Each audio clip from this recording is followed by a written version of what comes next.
yang mengidap bipolar gitu. Oke.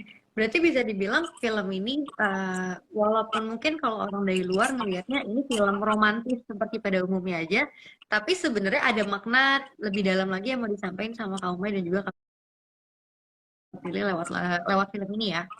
Yes, bener banget gitu. Jadi memang ada cerita manis antara Niskala dan Pram gitu, supaya penonton juga terhibur sama bagaimana si Niskala dan Pram ini bisa bersatu, bagaimana Pram menjadi orang yang bisa selalu menguatkan Niskala gitu. Mereka bisa melengkapi satu sama lain, bisa menjadi puzzle gitu, kayak missing puzzle yang akhirnya bersatu. Iya. Gitu.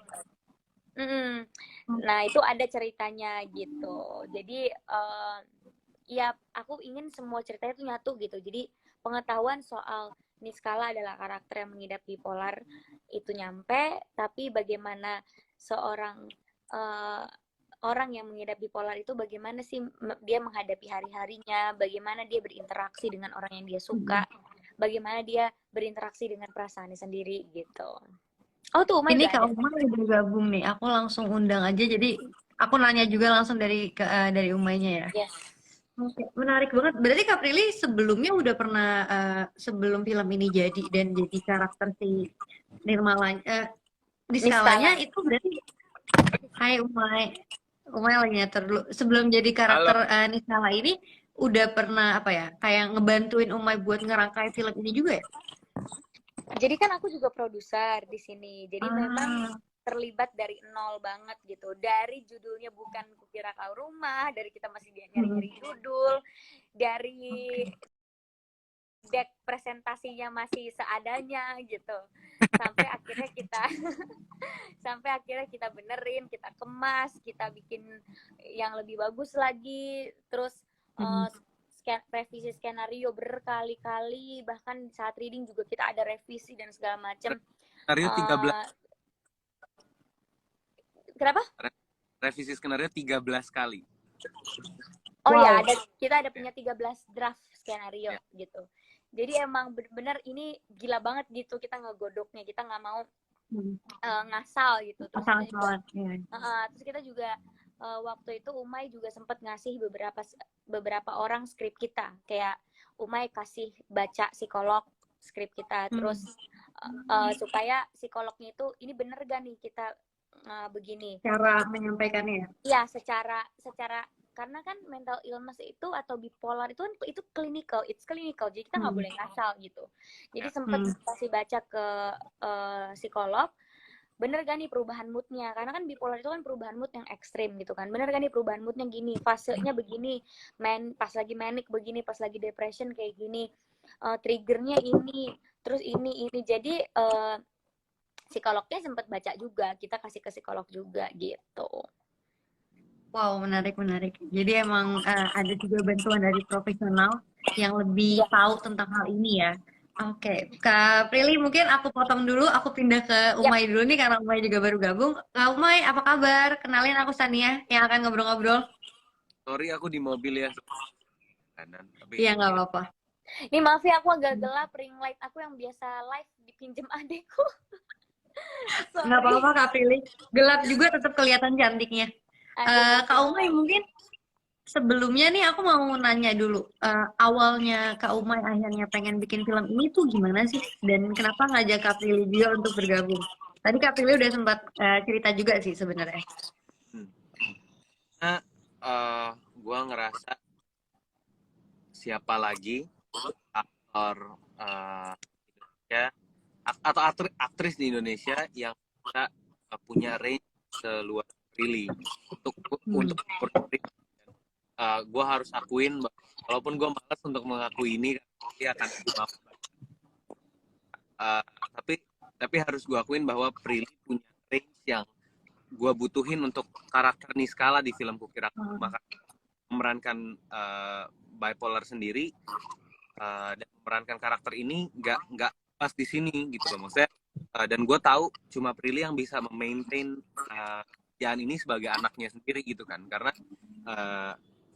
tugas kita beban yang dipundak itu berat bukan hanya sekedar menyampaikan isu aja tapi selepas syuting kita masih punya tanggung moral terhadap isu yang kita bawa ini ke film kan gitu. Jadi ini suara gue putus-putus ya? Putus-putus dikit tapi masih bisa didengar. Oke. Ya jadi memang gue ngerasa bahwa ya Prilly orang yang paling tepat untuk gue ajak bermain sebagai Niskala, dan ya dia orang yang tepat juga untuk jadi produser film gue, karena kita tahu Prilly jago sekali jualan. Kita tahu Prilly jago sekali dalam hal itu, dan ya, kenapa enggak gitu loh, maksud gue cukup pede dengan hasilnya, dan kayak ya ayo kita bikin yang bagus bareng-bareng Pril gitu.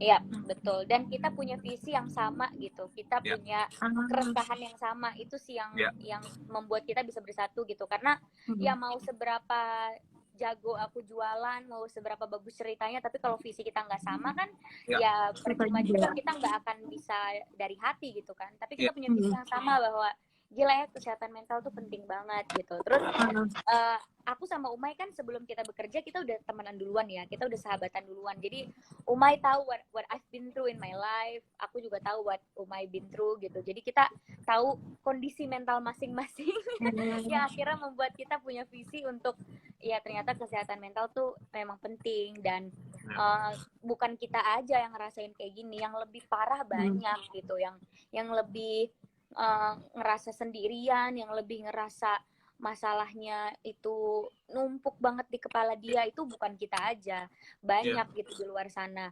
Dan makanya kita kan juga bekerja sama dengan Bipolar Care Indonesia untuk juga menjadi patroli kita lah di saat kita bikin film. Untuk ngeliatin. Asistensi kita.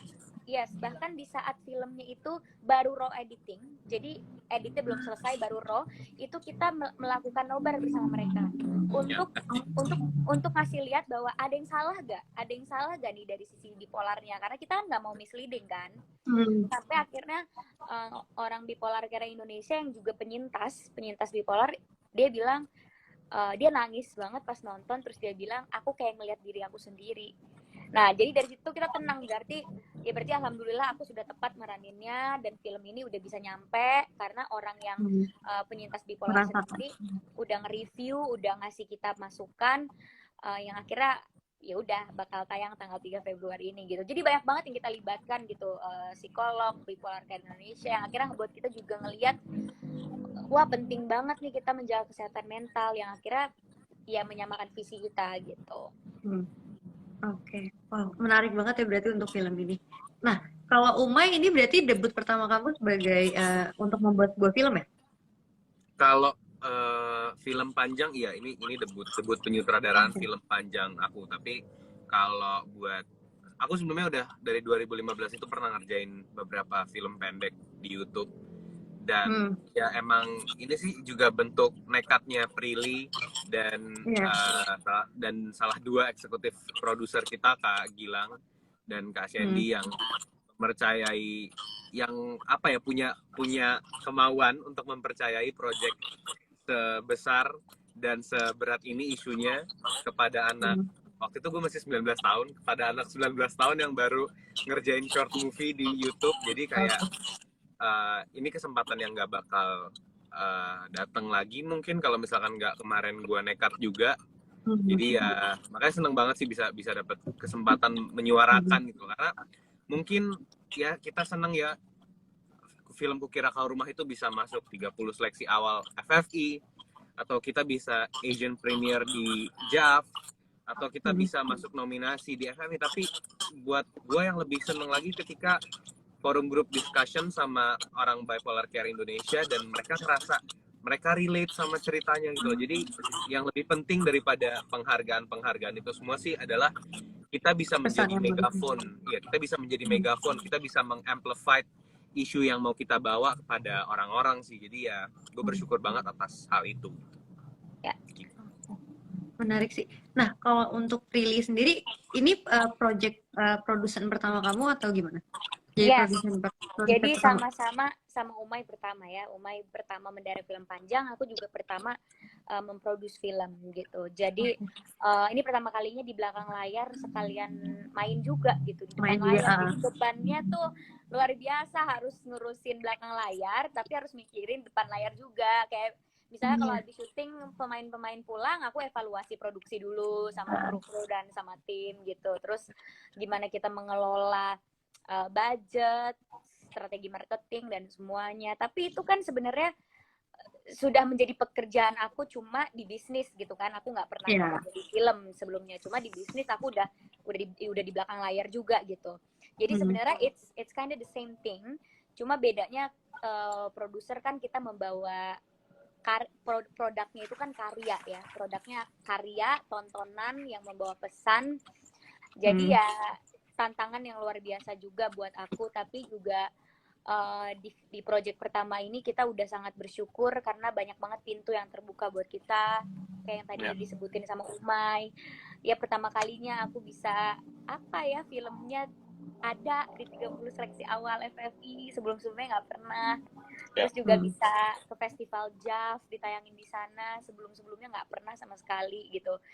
Pas ngeproduserin sendiri pertama kali malah kebuka pintu-pintu itu yang tadinya aku tidak pernah nyangka akan ada. Dan lucunya di JAV itu kita berdua sama-sama kayak ngobrol, gila ya, maksudnya kita bisa masuk sini loh gitu. Terus datang ketemu sama orang-orang yang emang mau nonton dan membahas film kita gitu. Maksudnya ya itu pengalaman yang luar biasa sih maksudnya. Iya, itu deg-degannya gila sih karena yang nonton bukan di JAV deg-degan kan yang biasanya Kak Prilly pernah alami ya. Iya, karena yang nonton di JAV itu kan target marketnya beda nih sama bioskop kan. Karena itu kan emang festival, jadi orang datang ke situ memang orang-orang yang pecinta film gitu, yang emang pengen nonton film gitu. Jadi pas aku lumayan agak gemeteran juga pas di depan waktunya sesi tanya jawab, karena kalau di JAV kan ada sesi kita membedah gitu kan dan tanya jawab gitu. Sesuatu yang nggak pernah kita rasain sebelumnya. Sesuatu yang nggak pernah kita rasain. Biasanya kalau promo, ya udah foto. Di promo preskon gitu ya. Iya, biasanya promo foto gitu kan. Tapi ini beneran orang tuh nanya, kenapa gini? Jadi kita bener-bener wow, kayak kita harus menyiapkan jawaban secara teknis, Umay pastinya kan kalau secara teknis, terus secara isu aku sebagai produser. Jadi bener-bener itu pengalaman yang luar biasa untuk kita dan ya aku senang banget lah sama Umay, kita sama-sama dari nol dan sama-sama bisa membuka banyak pintu lewat film Kukira ke Rumah gitu. Menarik sih.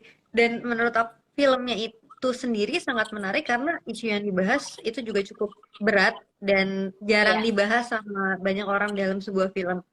Nah, kalian berdua ini kan sama-sama baru ada di belakang layar ya.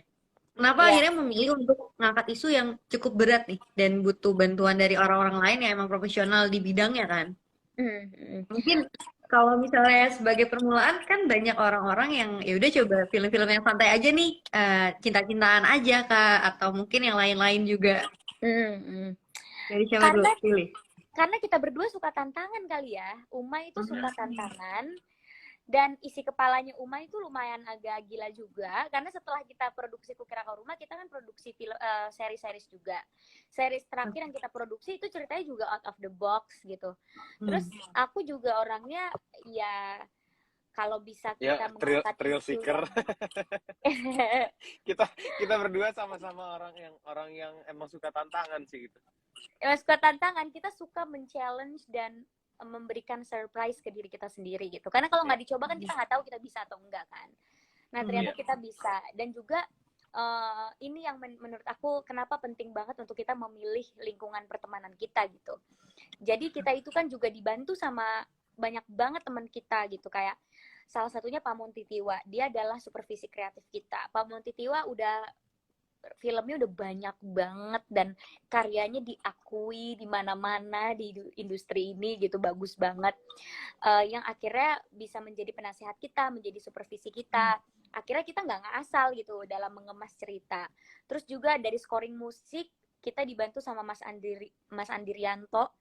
Maksudnya kayak itu karena kita berteman sama dia gitu, tulus gitu. Terus tiba-tiba pas kita berkarya akhirnya mereka rela ngebantuin, ngawasin dan semuanya. Nah, akhirnya dengan adanya lingkungan pertemanan kita yang positif, kita bisa memproduksi satu karya yang ya bisa terbilang berat gitu ya, walaupun pertama kali gitu. Karena kita ditemanin sama orang-orang yang tepat gitu. Iya. Dan kalau dari gue sih, di kepala gue go big or go home gitu loh.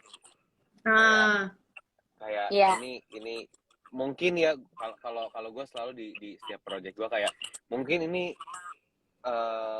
one last shot gue untuk ngasih tahu ke orang-orang gitu loh. Karena kalau yang tadi dibilang kenapa nggak bikin yang ringan-ringan aja gitu, pertanyaannya gue balik ya, kenapa harus bikin yang ringan-ringan? Maksudnya sedangkan isu-isu yang besar gini siapa yang bakal mau ngasih tahu ke orang-orang umuran gue gitu loh. Maksudnya gimana caranya gue bisa ngasih penyuluhan dengan tanda kutip bisa dinikmati gitu loh, nggak terlalu pesan layanan masyarakat banget gitu.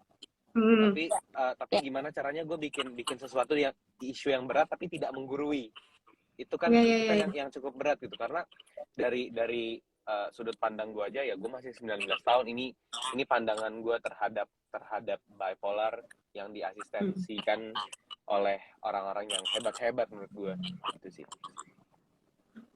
Tapi emang menarik banget sih ketika menyampaikan. Tadi Prilly juga sempat mention kalau misalnya kayak film Penyalin Cahaya contohnya kan, menyampaikan suatu isu dengan cara yang dikemas dalam sebuah film yang mungkin orang yang nggak tertarik sama kekerasan seksual nonton itu untuk dinikmatin hiburannya, tapi bisa dapet maknanya juga. Dan ini mungkin salah satu cara dari kalian juga untuk mengangkat isu bipolar itu sendiri. Yes, betul banget. Jadi memang kita berdua setuju bahwa film adalah kendaraan yang tepat untuk menyampaikan sebuah pesan gitu. Makanya kita memilih film, dan kebetulan juga kan kita udah kerja di industri ini dari kecil ya. Kayak aku umur 13 tahun, Umay lebih kecil lagi gitu. Dan akhirnya industri ini udah menjadi apa ya?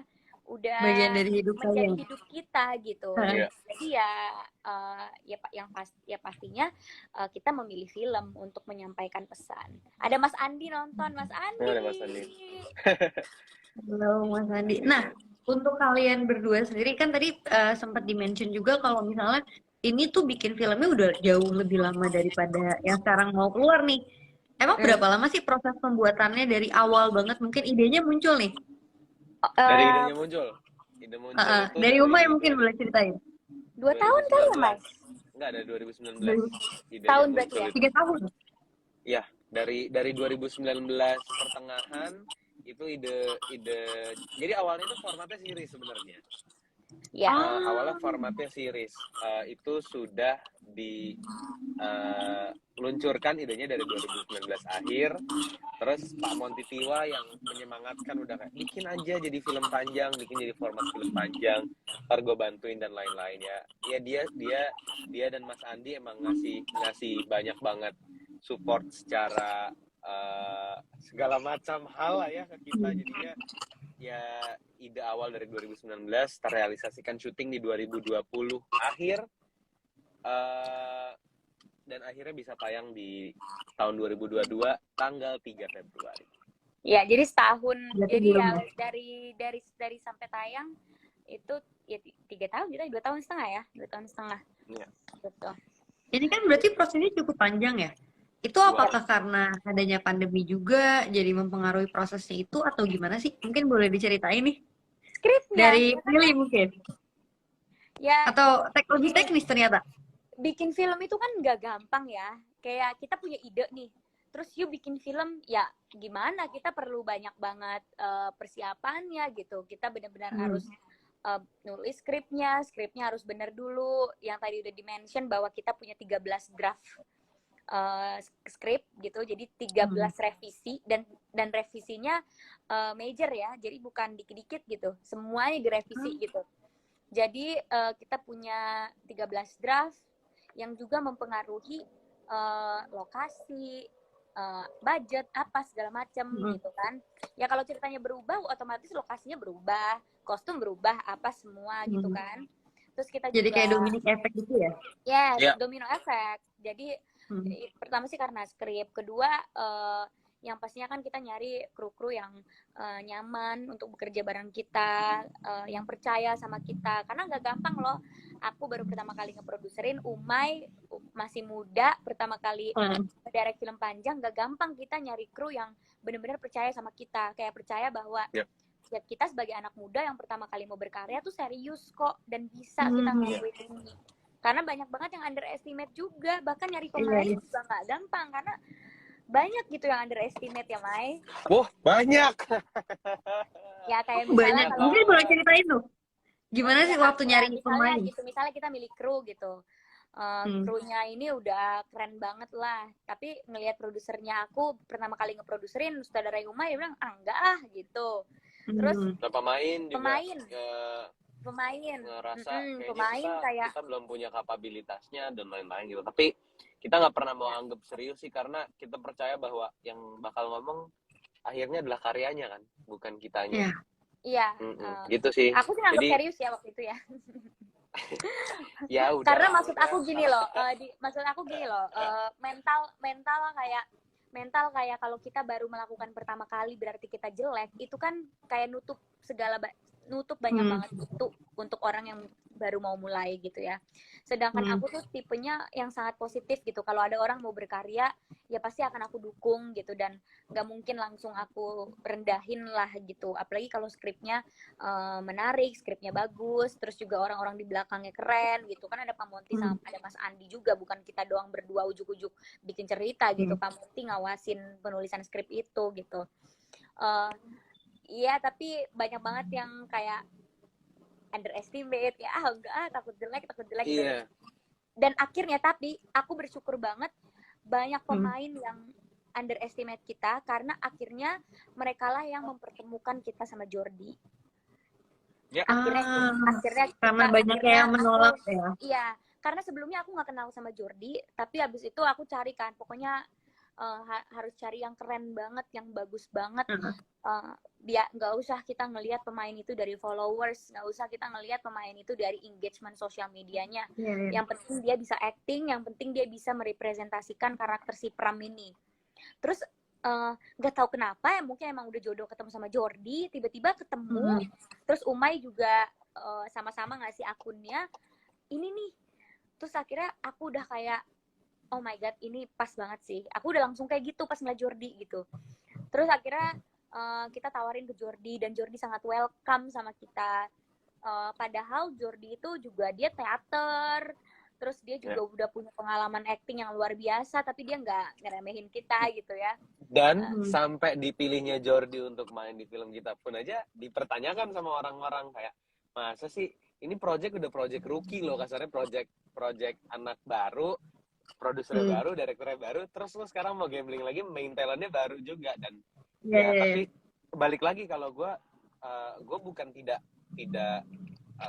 apa ya, kalau gue nggak nganggap serius, karena balik lagi ya, let the art speak for itself gitu loh. Kayak ya ujung-ujungnya pas ketemu orang-orang yang ngomongin gue, ngajakin gue salaman dan ngajakin gue ngobrol, jadi kayak ya udahlah. Oh, berarti mereka juga yakin sama karya kalian ya, hasilnya kayak gimana? Iya, ya, dan akhirnya kan akan kayak gitu. Ya, senang banget lah pokoknya akhirnya kita ketemu sama Jordi. Yang pas reading, aku udah yakin banget bahwa dia adalah Pram. Terus kita ketemu sama Shenina, ketemu sama Raim, ketemu sama Tante Yunik, sama Kiki Narendra. Ya, mereka berdua adalah artis senior yang luar biasa, yang aktingnya nggak diraguin. Jangan gitu loh, mereka kesannya artis senior tua banget mereka. Enggak dong, maksudnya kan lebih dulu ada di industri ini. Gimana sih? Iya. Aktor yang udah lebih dulu ada di industri ini, aktingnya luar biasa, proyeknya udah ratusan, tapi memberikan kita kesempatan untuk maju gitu. Akhirnya Tante Yunik sama Om Kiki Narendra menjadi pemain juga di proyek ini, dan akhirnya ternyata cast Kukira Kau Rumah itu sempurna menurut aku, gabungan yang sangat sempurna gitu. Karena dari cara kerjanya kita have fun banget, kita udah kayak keluarga banget, hasilnya pun kita saling mendukung, energinya saling mendukung, dan ya udah ternyata sampai sekarang tayang ya, orang yang ngomong tadinya ih apaan sih itu, kok Jordi kok ini, akhirnya diem karena udah nonton filmnya di JAV, terus juga Jordi is Jordi now gitu. Jordi udah mendapatkan tempat yang luar biasa di industri ini. Mukanya udah di mana-mana sekarang gitu. Jadi ya itu dia, itu adalah buah hasil. Shenina udah masuk nominasi FFI gitu kan. Pak Kiki juga gitu. Jadi ya siapa, jangan pernah meremehkan orang sih, karena kita nggak pernah tahu jalan. Ini poin yang menarik juga, bahwa Kukira Kau Rumah ini bukan hanya membawa isu tentang kesehatan mental aja, tapi Kukira Kau Rumah adalah bukti mimpi gilanya anak muda yang persisten sebenarnya. Dan gue berharap untuk hampir 1.200 orang yang ada di sini bahwa lo bisa jadiin Kukira Kau Rumah adalah bukti bahwa ada kok anak muda yang tetap persisten walaupun dianggap sebelah mata. So fight for your dream. Dan ya kita di sini sekarang alhamdulillah udah mau tayang filmnya 3 Februari 2022. Jadi itu sih yang buat gue seneng banget bahwa ini akan mau tayang, karena ya ini bentuk mimpinya anak-anak muda gitu loh, yang emang semangat dan persisten sama apa yang mau dilakuin gitu. Aku ngelihat kalian berdua kayak kalian tuh jatuhnya visioner banget ya sih. Mungkin di tahun 2020 pas kalian dulu baru mau mulai syuting, Shenina, Jordi, namanya belum sebesar sekarang. Cuma ketika kalian ngeluarin ini, mereka awalnya ngeliat kayak, aduh pemainnya kayak gitu-gitu doang. Berani juga nih, kayak gitu. Cuma pas mau keluar filmnya dan ternyata Shenina punya nama, si siapa namanya, Jordi juga punya namanya. Jadi kayak akan, wah menarik ya, ini mereka berdua kayak visioner nih. Udah bisa melihat dari lama mereka berdua, karakter-karakter dan orang-orang di balik film Kukira Kau Rumah ini punya potensi itu, cuma emang belum kebuka aja. Karena kita memberikan kepercayaan, semua kepercayaan yang kita punya buat semua orang yang ada di situ. Banyak dari krunya juga bukan orang-orang kru film, tapi gue dan Prilly ngasih kepercayaan mereka 100% atau bahkan 1000% kepercayaan kita untuk mereka, untuk mengeluarkan potensi maksimalnya mereka, dan membantu juga untuk mengeluarkan potensi maksimalnya kita sebagai produser, director, dan Prilly sebagai pemain juga. Jadi kuncinya adalah itu, bahwa saat kita memulai di awal, kita nggak pernah underestimate satu sama lain. Saya nggak pernah sama sekali lihat kayak Jordi anak baru pasti nggak bisa nih gitu. Nggak pernah.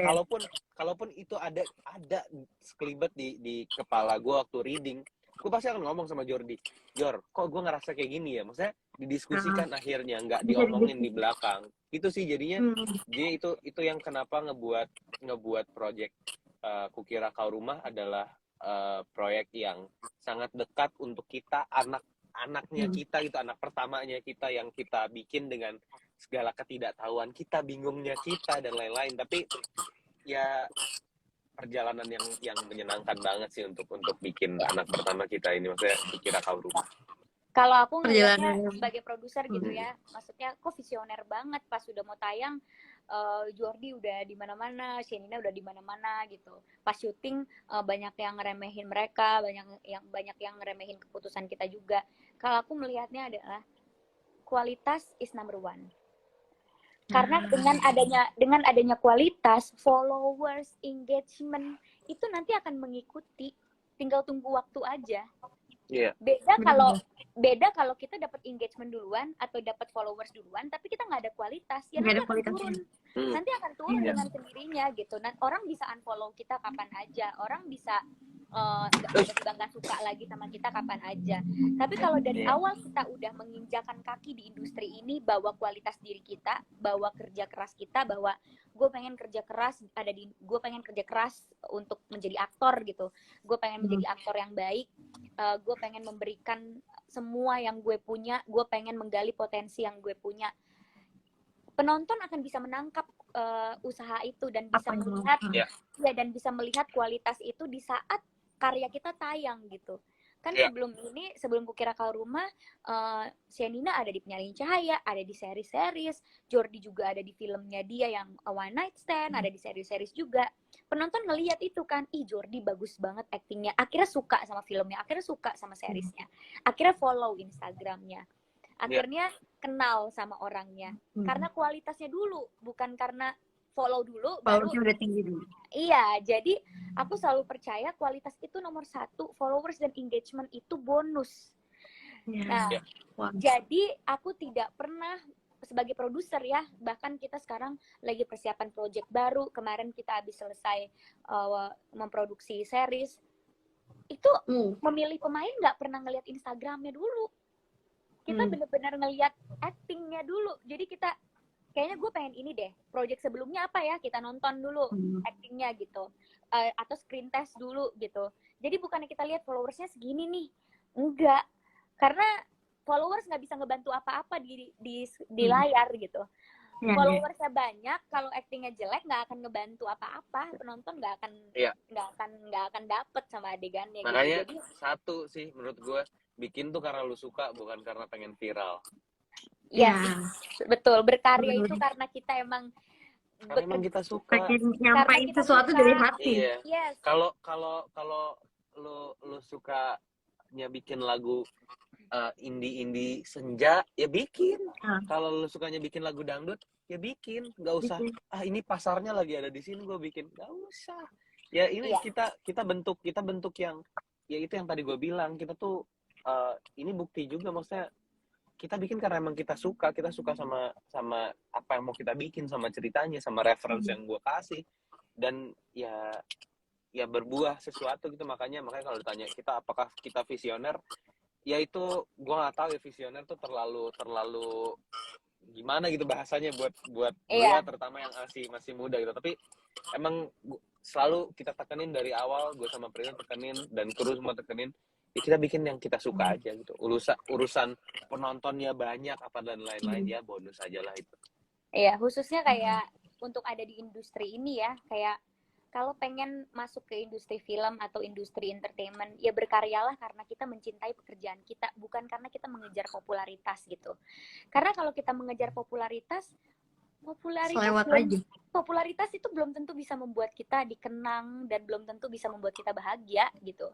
Ya udah, mungkin kita akan punya banyak uang karena popularitas itu, tapi apalah arti sebuah followers kalau kita nggak punya karya gitu. Kalau kita nggak punya sesuatu yang akan dikenang sama generasi-generasi selanjutnya di saat kita nggak ada gitu.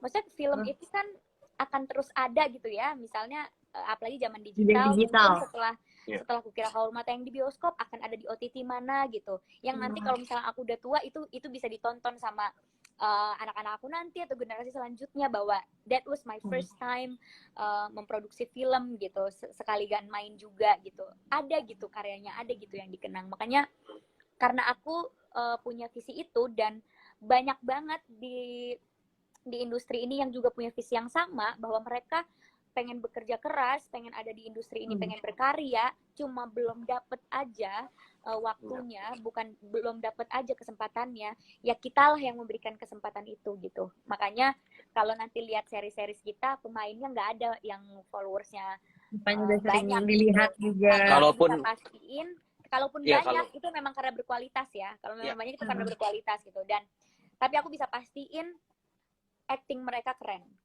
gitu. Aku bisa pastiin kualitas mereka bagus. Jadi walaupun pemain-pemainku followers yang gak jutaan, gak engagement yang gak tinggi, tapi aku bisa pastikan mereka adalah aktor-aktor yang berkualitas gitu.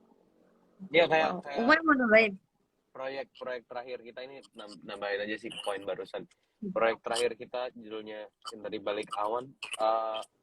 Itu ya Samin, mungkin followersnya nggak sebanyak yang lain-lain ya, tapi etos kerjanya dia dan lain-lain. Karena banyak banget, ini gue ceritain aja, bahwa banyak banget aktor-aktor di Indonesia yang tidak bisa mendapatkan kesempatannya karena dia tidak punya followers yang sebanyak itu. Padahal kalau mau didik lagi lebih dalam, banyak banget talenta di Indonesia yang berpotensi luar biasa gitu loh. Jadi ya itu sih alasan kenapa kita bikin PH dan kita bikin Kukira Kau Rumah juga gitu sih.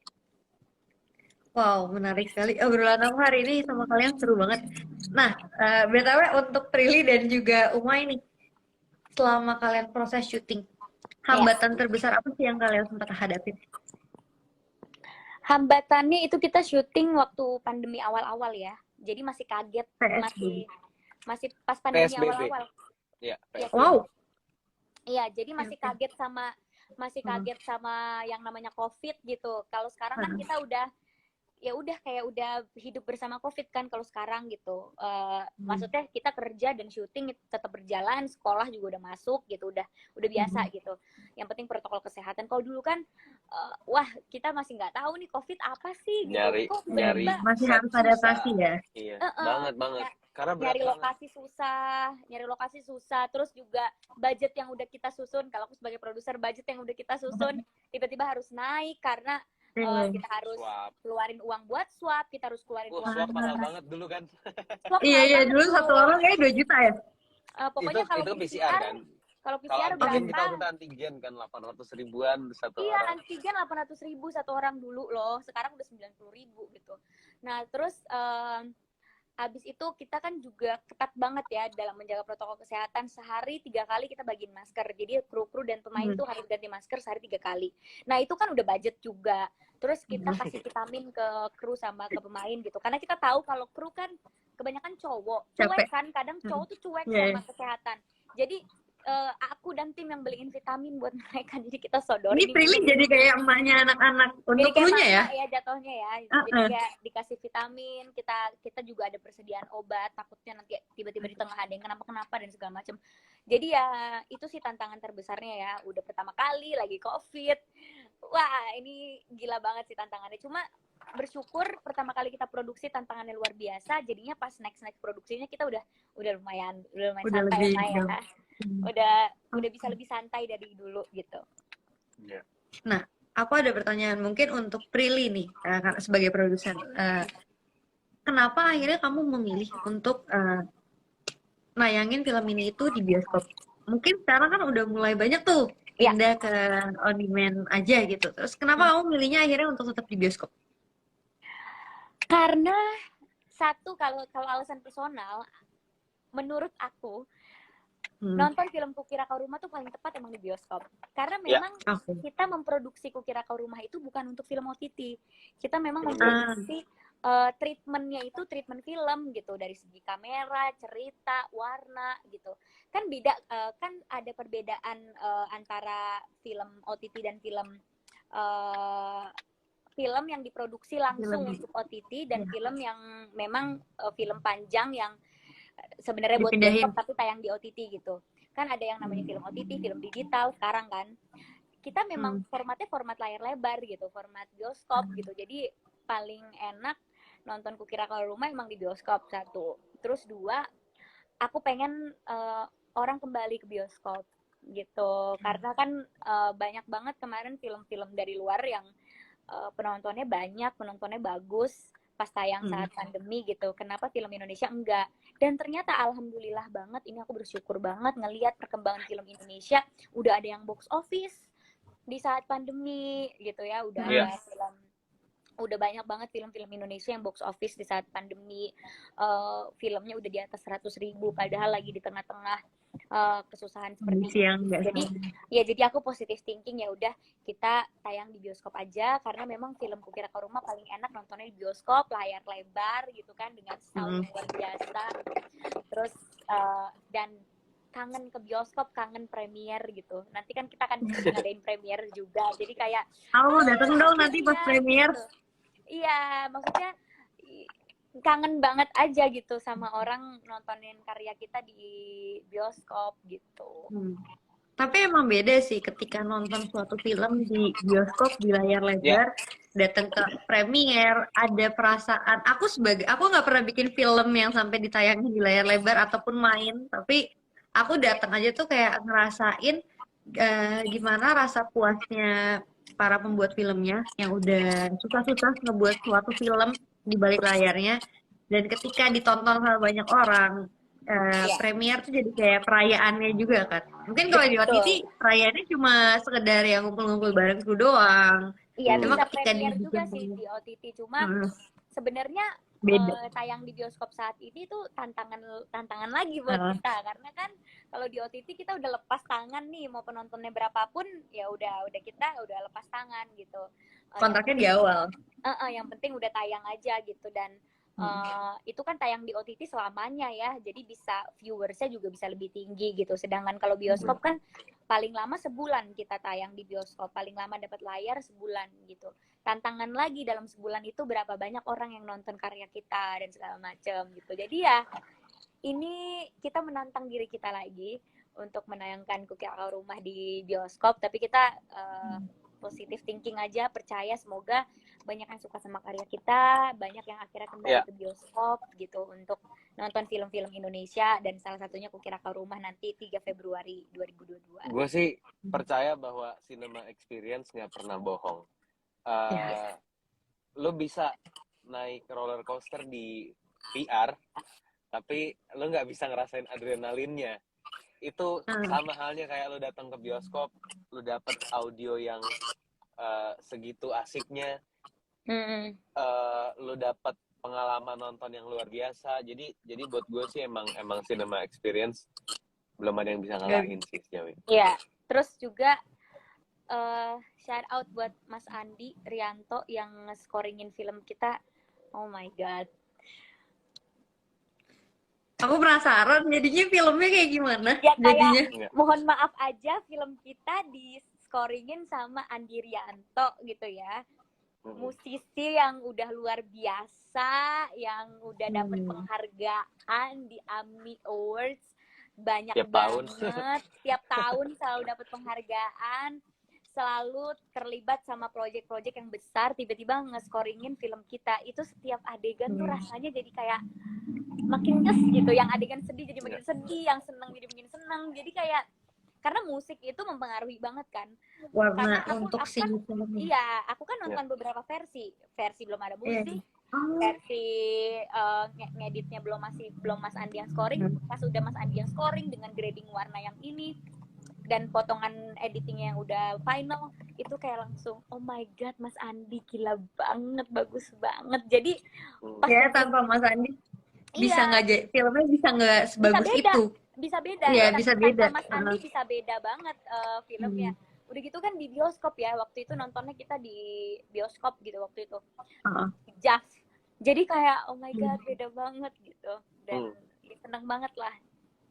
Tambah penasaran aku. Dari Umay ada yang mau ditambahin? 3 Februari. Harus, nanti aku kalau udah tayang aku akan nonton. Dari Umay gimana? Dari gue cuma mau nambahin bahwa tolong ditonton di bioskop, jangan bajakan, jangan di videoin di dalam bioskop. Tolong hargai kerja. Ini berlaku buat film apapun ya, bukan buat film kita aja, karena semua film yang dibuat di era pandemi itu krunya, pemainnya, produsernya itu berdarah-darah, serius. Parah. Kita kalau luar biasa. Ya, kita semua berdarah-darah. Industri perfilman ini di era pandemi ini lagi berdarah-darah. Kalau lo mau datang mau bayar 30.000 terus masuk terus ngerekam terus lo bajak, mending gak usah ditonton deh gitu, karena kita lagi ada di era yang kita tuh berjuang loh buat ngasih hiburan ke kalian gitu loh.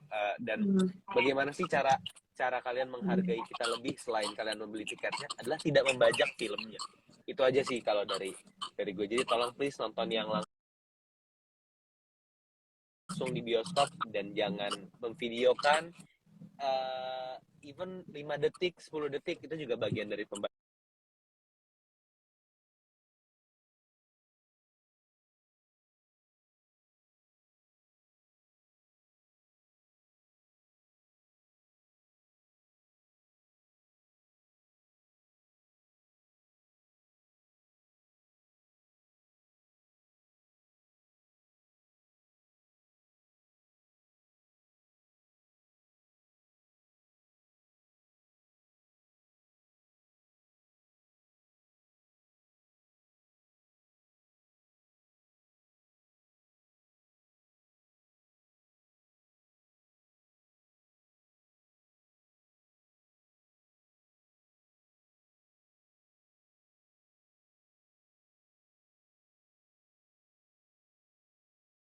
adanya duit. Dari Prilly ada yang mau ditambahin? Sama sih, tadi kan aku udah sampein, semoga banyak orang Yeah. yang care sama kesehatan mental gitu. Tapi jangan pernah mendiagnosa diri sendiri, jadi harus pergi ke psikolog. Jangan malu untuk ke psikolog, karena kita nggak bisa tahu diagnosanya apa, karena kan psikolog dan atau profesional yang tahu, yang bisa mendiagnosa kita.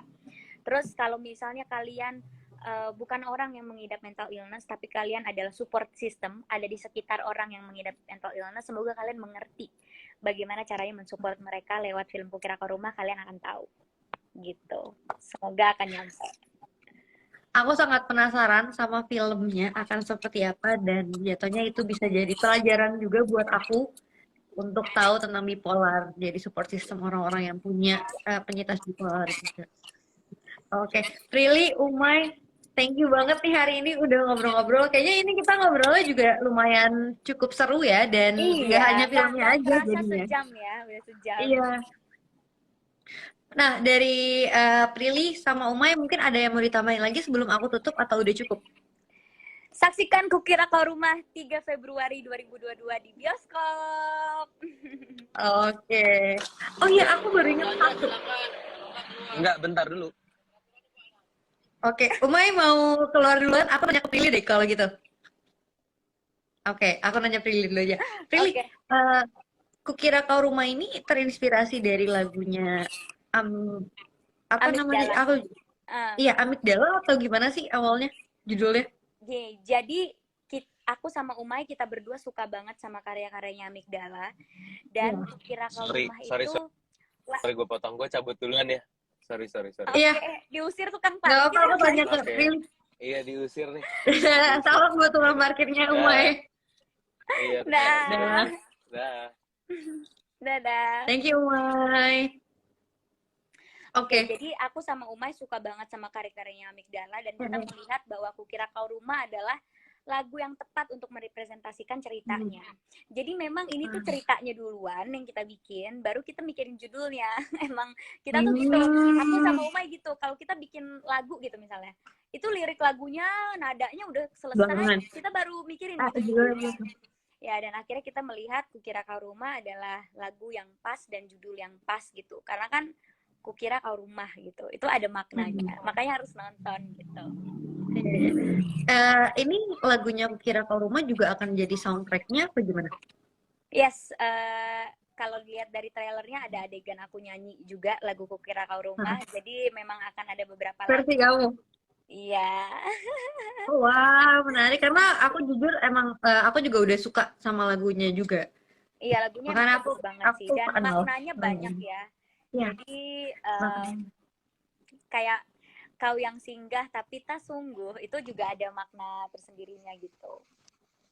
Oke, wah menarik banget. Prilly, thank you banget hari ini ngobrol-ngobrol. Aku sampai jadi lanjut lagi karena ada pertanyaan yang ketinggalan nih.